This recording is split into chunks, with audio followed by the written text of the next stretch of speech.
Alors, la cartographie et la description démoniaque.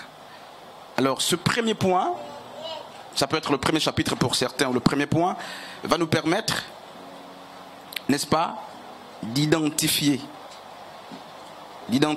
les entités contre lesquelles nous sommes continuellement, n'est-ce pas, en guerre. Qui est contre nous? Contre qui est-ce que nous sommes en train de combattre? Et si vous posez cette question à beaucoup, ils ne vous diront rien. Et beaucoup de chrétiens, même ce soir, si vous leur demandez, chaque fois que nous livrons des batailles, contre qui est-ce que nous sommes en guerre? Et puis si je pose cette question comme ça à la salle, puis si vous pouvez vous lever la main, vous répondez simplement. Alors contre qui est-ce que nous sommes en guerre? Tout le temps quand tu pries, tu dis je te chasse, ou libère-moi, ou toi-même, selon ton expérience personnelle. Depuis que tu pries, justement, lorsque tu élèves les prières d'imprécation, lorsque tu fais des prières d'autorité, contre qui est-ce que tu pries? Voici une question. Vous verrez que nous allons tergiverser. Et pourquoi? Parce que les gens qui se prêtent à l'exercice qu'on appelle les batailles spirituelles, pour la plupart du temps, ne savent même pas ce qu'ils font.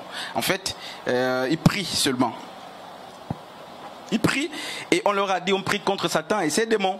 Et ces démons ou en fait, et ces anges. Alors je vais faire simple, vous allez voir, hein, c'est un exercice très simple. Vous allez voir que je ne me trompe pas dans mon analyse. Alors on prie contre qui? Sur Violette, très vite, vraiment, on n'a pas le temps à perdre. Contre Satan, voyez? Un sort Joss, nous prions contre qui? Contre nos ennemis. Lesquels? Voilà. Donc, sur Violette, sur Edna, on prie contre qui? Objectivement. Voilà, vous voyez qu'on va tourner là rond. On n'ira pas loin. Parce que on a dit aux gens que mais notre bataille, c'est la bataille contre Satan et nos ennemis. Non, on ne prie pas contre nos ennemis sur Joss, parce qu'on bénit nos ennemis. Matthieu chapitre 5, on fait du bien à nos ennemis. Donc, surtout en ce qui concerne les ennemis d'ordre naturel. Paul dit, nous ne combattons pas contre justement le sang et la chair. Alors donc ces ennemis naturellement ne sont plus des ennemis humains. Alors j'aimerais qu'on lise un texte pour commencer, n'est-ce pas? Apocalypse chapitre 12. On va aller très vite, mais comme il pleut, ça veut dire que on peut faire 2-3 points aujourd'hui, parce que personne ne va sortir sous la pluie là. On profite et on avance. Que Dieu nous fasse grâce.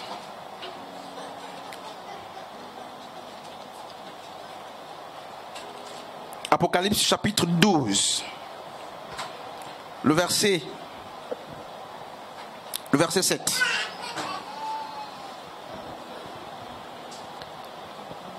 Je lis la parole de Dieu dans le livre d'Apocalypse. Michel, que d'autres appellent Michael. Et on dit c'est Michael et qui? Et ses anges.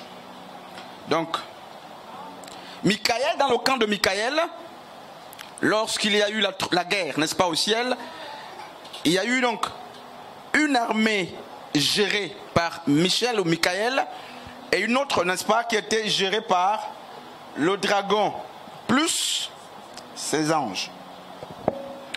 Et c'est qui ou c'est qui sont les anges? Est-ce que les anges sont des seules entités dans le combat spirituel? Donc, Michael est du camp de Dieu. Il a justement en dessous de lui des anges qu'il gère, n'est-ce pas, des entités qu'il gère. De l'autre côté, il y a le dragon qu'on appelle aussi le serpent ancien, donc Satan. Le serpent ancien qui est là, n'est-ce pas? Mais lui aussi, il a ses anges. Alors, je posais la question, qui sont les anges? Sont-ils les seules entités lorsqu'on parle des batailles spirituelles? Je voudrais vraiment qu'on soit réactif. qu'on soit réactif et qu'on aille vraiment très vite.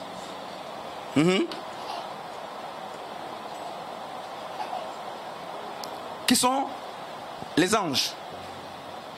Et sont-ils les seules entités dans le combat spirituel?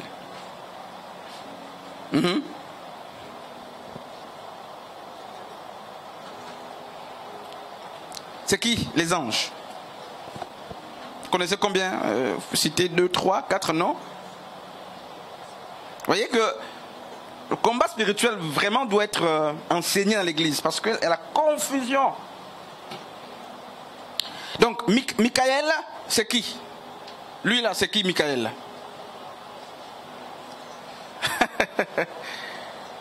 C'est qui? Nous sommes en train de parler de la cartographie, n'est-ce pas? Et la description démoniaque, donc des démons. Et on va quelque part.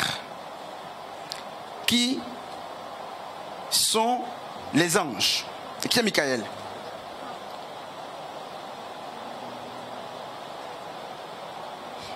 On va bloquer. Michael, c'est qui? Oui? Si quelqu'un veut parler, que la personne prenne le micro. Edna, pardon, calme les enfants. Ok, il est 18h. Alors, à part les anges, parce que là, vous voyez qu'il y a des problèmes. Depuis que vous combattez contre qui? Donc, on nous dit au ciel qu'il y a eu deux camps. Un camp de Dieu, donc représenté par un chef, n'est-ce pas? Il y a Michael, et l'autre côté, il y a un autre ange. Le dragon, le serpent ancien ou Satan, c'est aussi un ange. Lequel des anges? Mais en fait, pas un ange mineur, c'est un ange qui a le même poids que Michael. Satanaël ou Samaël, on l'appelle aussi comme ça. Il a le même poids justement que la personne de Michael ou que l'ange qu'on appelle Michael. Je pose une question vraiment simple à l'église, c'est quoi un ange? Qui est un ange? C'est qui un ange?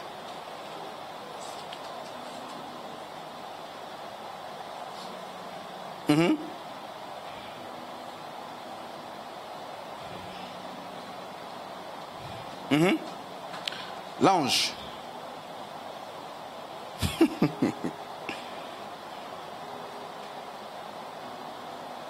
Mais les gens disent, l'ange m'a visité, je vis un ange. C'est quoi un ange dans l'église du Seigneur? On pose la question, qui est ange? C'est qui un ange?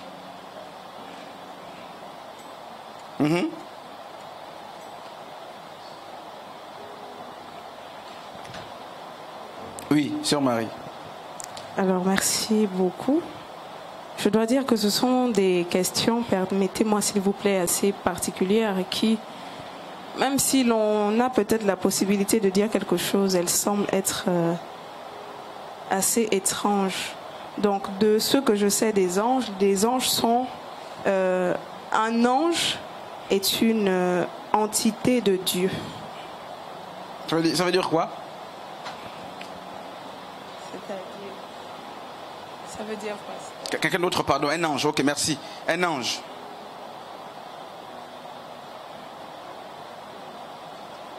Bon, nous combattons contre qui? Vous combattez contre qui? Pour faire simple. Moi je sais contre qui je combats, mais vous-même, vous combattez contre qui? Et Paul a dit nous combattons contre qui?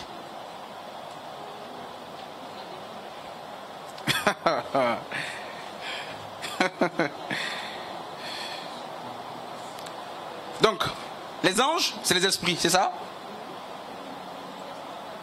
Oui, donne le micro à ceux qui veulent parler. On va aller très vite.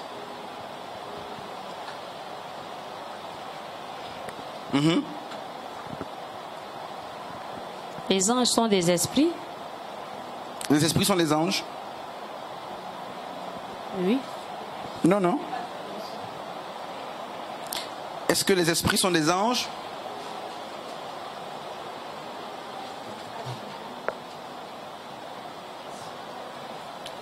Voilà. Voilà pourquoi je dis qu'il faut qu'on... faut venir devant, hein. Il faut qu'on restaure les pensées des gens. Hein? Puis on va parler. Mais on a la pluie, donc on peut me rester là jusqu'à... Est-ce que les esprits sont des anges? J'ai envie d'effacer ça. Hein? Est-ce que les esprits sont des anges? Et ange signifie quoi?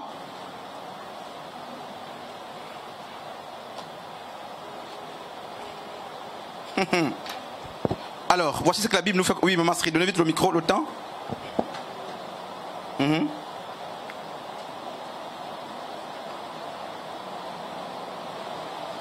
Alors, shalom. Les anges. Oui. Le plus souvent, lorsque nous parlons des anges, nous voyons le terme gardien spirituel. Ok. Mais j'avais éventuellement une question, parce que vous ne faites que nous parler des anges. Est-ce que ange ici, ce n'est pas une dénomination qui englobe différents types à l'intérieur? Parce que quand on prend le texte de Paul, Paul nous parle des autorités, des dominations, des puissances, des principautés. Est-ce que quand Paul nous dit que nous avons affaire, d'ailleurs il nous dit nous luttons et nous combattons contre les dominations, les puissances, les principautés. Simplement, c'est qui? Donc on a Michael. On a Michael face au dragon. Donc c'est le serpent ancien d'après Apocalypse chapitre 12 à partir du verset 7 jusqu'à 9. Et on nous dit que les deux étaient bien équipés. Ici, Michael a le 2 tiers d'anges avec lui. Et le dragon, il a 1 tiers d'anges. Donc ce sont les étoiles. Et on va lire ça très vite. Apocalypse chapitre 12 à partir du verset 4. Je vais lire très vite. À partir du verset 3. Un autre signe apparut dans le ciel. Et voici un grand dragon rouge, feu, n'est-ce pas, qui avait 7 têtes et 10 cornes. Et sur sa tête 7 diadèmes. Sa queue entraînait le tiers, n'est-ce pas, des étoiles du ciel et les jetait sur la terre. Bref, donc on nous fait comprendre que Satanéel ou Samaël, qu'on appelle Satan, vient devant ici. Lorsqu'il chute, lorsqu'il est, n'est-ce pas, rejeté ou propulsé, jeté du ciel pour qu'il tombe, les Écritures nous font comprendre qu'il a pris avec lui aussi une partie d'anges, donc une myriade d'anges, 1 tiers. La Bible nous parle d'1 tiers. Ils ont partagé, il a réussi à séduire 1 tiers d'anges qui sont descendus avec lui. Donc c'est les étoiles. Et parmi ces anges-là, nous avons aussi, et on va répondre à la question tout à l'heure, hein, nous avons les anges comme Michael, Satan. Satan, c'est le seul ange, quand vous lisez bien les Écritures, qui a la facilité, qui combattait toujours, n'est-ce pas? Michael, pardon, c'est le seul ange. Jamais vous allez voir Raphaël ou Gabriel venir combattre justement le dragon ou le serpent ancien. Toujours Michael, parce que, mais en fait, c'est les anges qui appartenaient au même degré. C'est-à-dire qu'à la même légion, ils étaient au même niveau d'équilibre. Et Satan, il est puissant, ces démons, ces anges sont puissants. Et qu'est-ce qui se passe? Il va entraîner 1 tiers d'anges. Certains vont, n'est-ce pas, rester entre, et ça c'est les Écritures, on va le lire, hein, entre les cieux et la terre. D'autres vont, n'est-ce pas, être sur terre. Et il y a d'autres qui sont dans les eaux. Et on va voir justement tout ça pendant l'enseignement, au fur et à mesure. Et Paul nous fait comprendre justement on va lire ça, hein, Ephésiens chapitre 6 à partir du verset 11, au verset 12, si vous voulez, pour ceux qui sont à la page. Donc ceux qui lisent, qu'on aille très vite pour qu'on comprenne ce que l'apôtre Paul nous dit. Il dit, nous combattons contre qui? Oui. Qui lit? Ephésiens chapitre 6.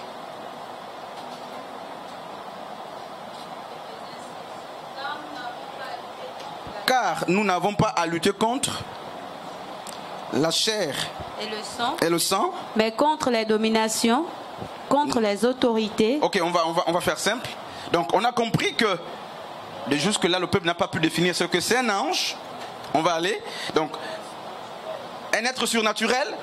Est-ce que les esprits sont des anges? C'est la question que je pose. Donc, Paul dit, nous luttons contre les dominations. Oui. Contre les autorités. Les autorités. Les princes de ce monde, des ténèbres. Les princes. Contre les esprits méchants dans les lieux célestes.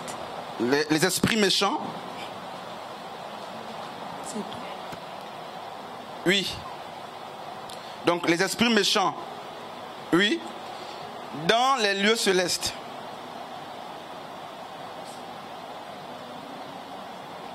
Ok. C'est tout? Il n'y a pas d'autres? Alors, est-ce que tout cela, ce sont des anges? Puisque l'Église pense que notre bataille, c'est contre les anges. Seulement les anges. On verra tout ça. Alors, qui sont les dominations? Qui sont les autorités? Qui sont les princes? Qui sont les esprits méchants? Et qui sont les anges? J'ai envie d'ajouter ange. On va faire un dessin. N'est-ce pas? C'est même pas les démons. Je préfère ne pas mettre. Et on va aller quelque part. Alors, c'est qui ces gens-là? Qui sont-ils? Enfin, ces entités. Devant, venez devant. Pourquoi vous restez derrière? Venez devant.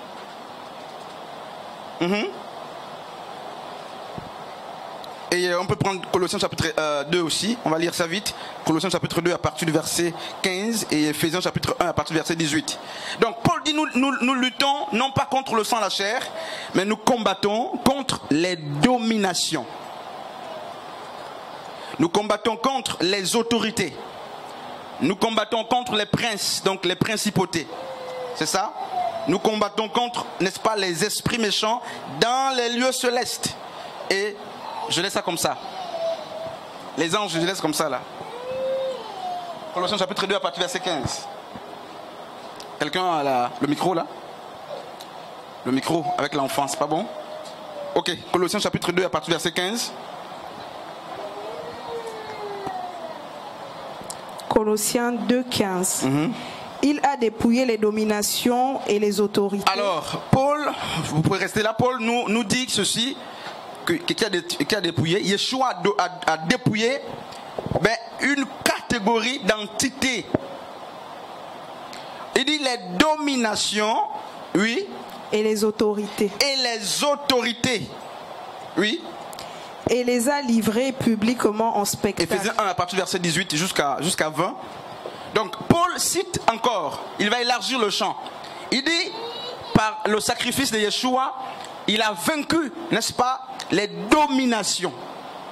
Prends le soin justement de préciser, il a vaincu les dominations, il a aussi vaincu les autorités. Oui, vas-y.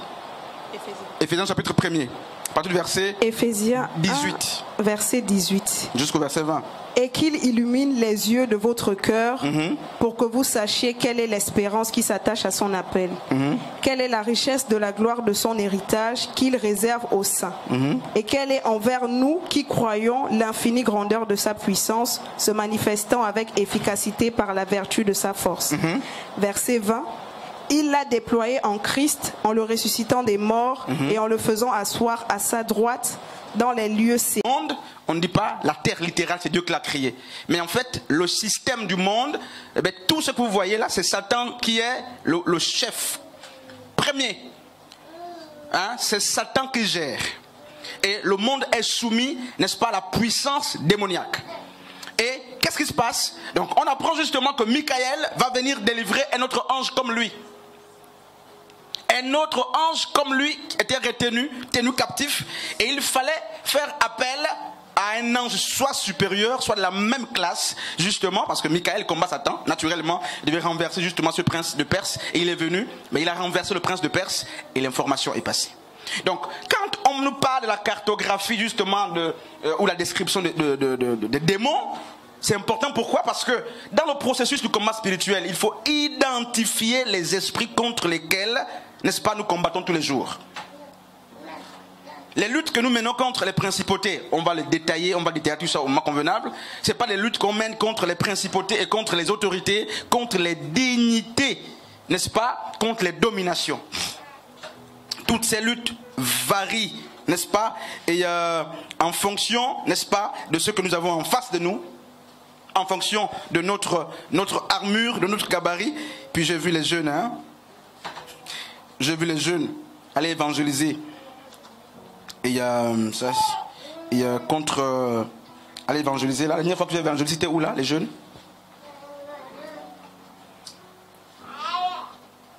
C'était où?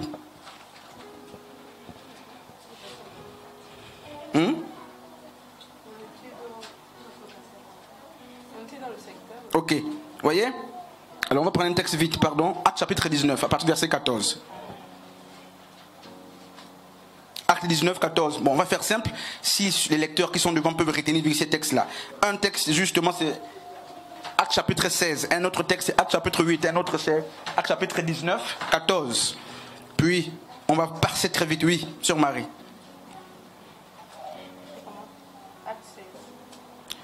Acte 16, ok. Oui. Depuis le verset 1er. Dans Acte 16, allez, lisez-moi justement à partir de la femme pythomane. La femme pythomane. Nous combattons et on ne sait pas contre qui on combat. Et puis à l'église on dit chassez-les. Et puis nous tous on chasse. Déjà tout le monde ne peut pas chasser. On verra ça. Et tout le monde peut prier et peut résister. Mais alors, voilà, l'église ne sait pas que tout le temps nous combattons, n'est-ce pas, contre ces entités. Je vais enlever ça. Maintenant, ça c'est le camp de l'adversaire, de Satan.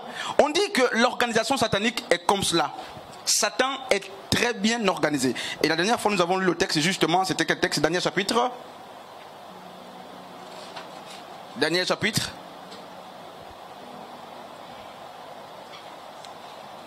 C'est ça, voilà. Le démon territorial perse qui avait résisté à un messager. Daniel combien? D'accord. C'est bien?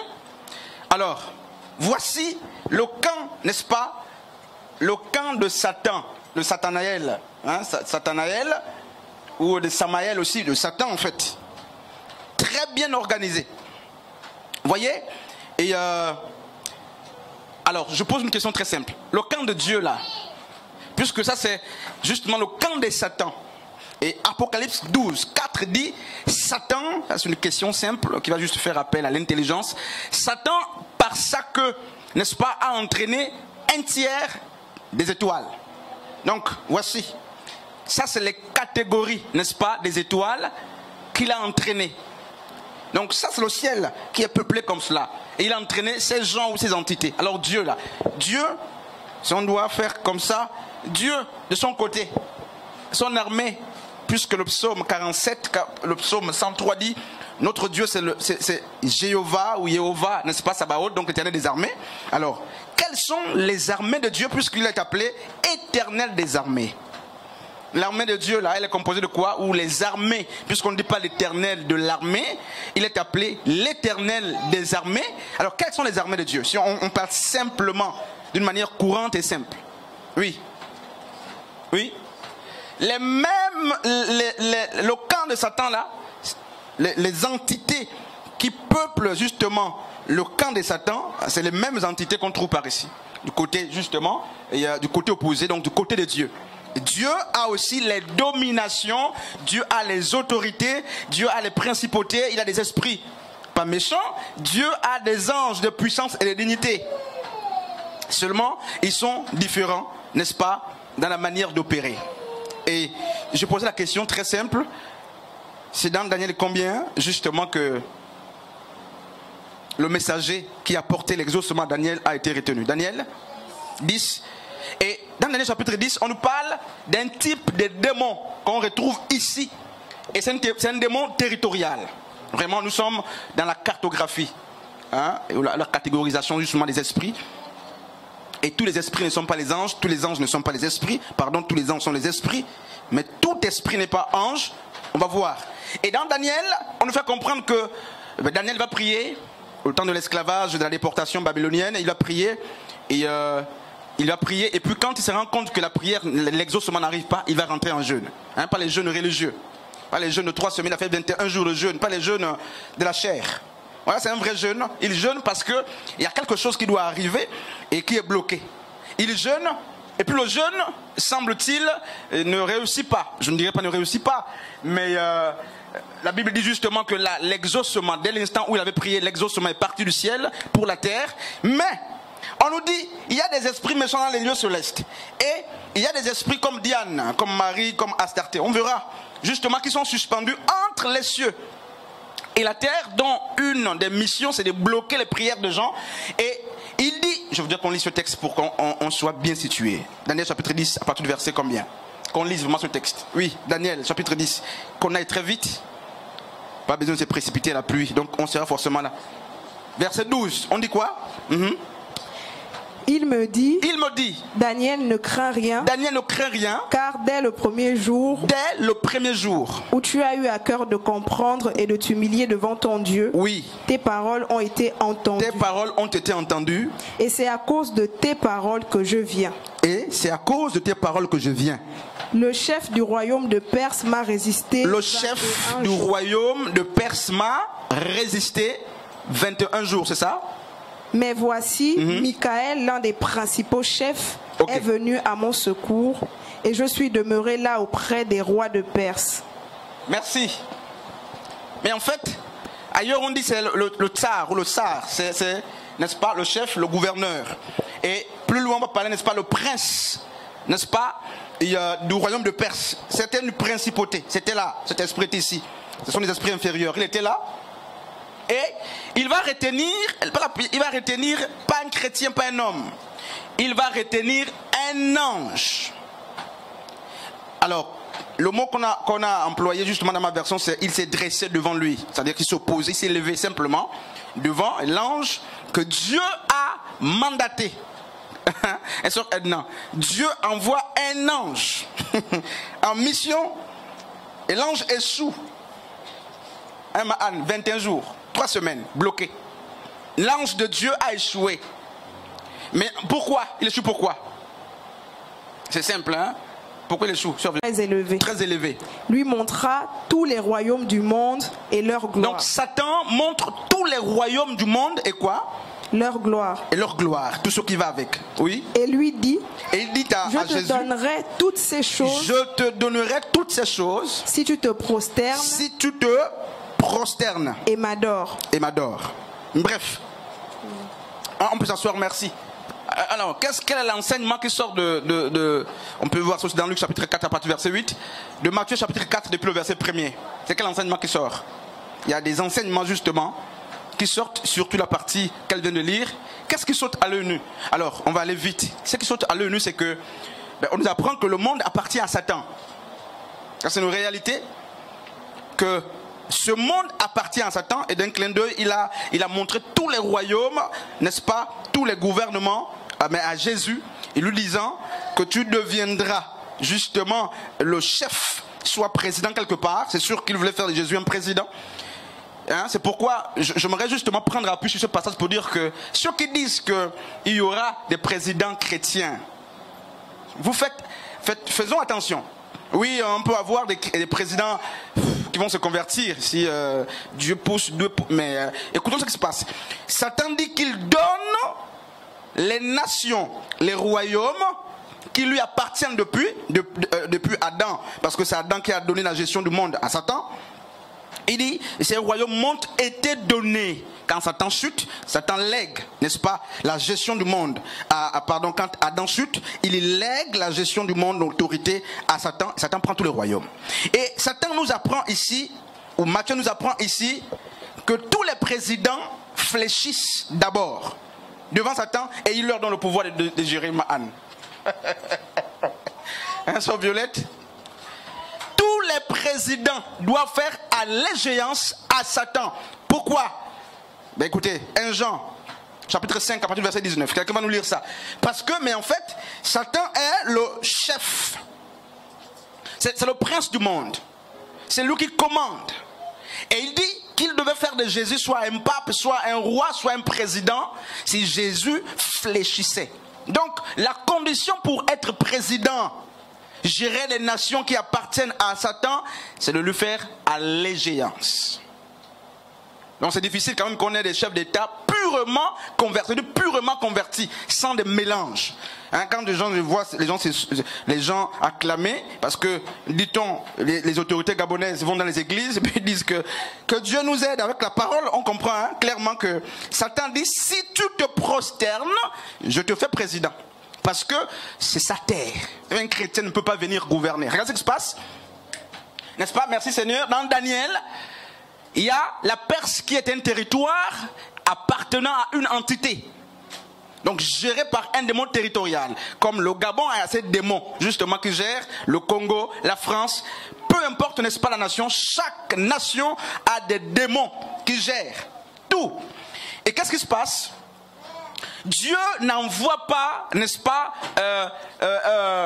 Michael. Pourquoi? Il s'agit d'un autre de mission qui n'est pas dans le cadre, justement, dans les fonctions de Michael. Donc il envoie un ange qu'on ne connaît pas le nom, certainement Gabriel, je ne sais pas, ou Raphaël, je ne sais pas, mais il envoie non pas un ange guerrier, mais un ange messager, livré message. Et l'ange messager ne trouve pas un autre ange satanique messager. Il va trouver un ange guerrier. Et puisque dans le fonctionnement du règne des esprits, il faut l'équilibre. L'ange guerrier, mais va vaincre facilement, n'est-ce pas, un ange messager qui n'est pas habile à la guerre. Mais il est résisté. Du coup, une nouvelle va partir entre le ciel et la terre. L'information va repartir au ciel pour dire, ben en fait, je suis bloqué ici. Je ne peux pas continuer la mission. Je vous dis, hein. Vous qui combattez les esprits, là, vous devez nous dire comment vous faites. Parce que là, c'est fort. Je regrette que l'intercession ne soit pas là, parce que c'est les réalités, justement, qu'on doit comprendre. Donc, l'ange de Dieu est bloqué. Avec, justement, le présent ou l'exaucement de Daniel, du peuple de Dieu, qui souffre. Et il sent qu'en face de lui, il y a le camp adverse qui est plus puissant que lui. Alors l'information va repartir au ciel. Et Dieu, cette fois, va dépêcher, non pas un ange, n'est-ce pas, messager, mais il va dépêcher un ange guerrier. Et la Bible parle de Michel ou de Michael. Ça veut dire que Michel est un ange qui avait, n'est-ce pas, ou qui était de la même classe que le démon perse, territorial perse. Dis-moi le texte que je donnais à peine, c'était quoi là? Oui, on verra juste. Oui, c'était Jean chapitre 5 là-bas. Oui, on peut lire. Oui. 1 Jean 5, vers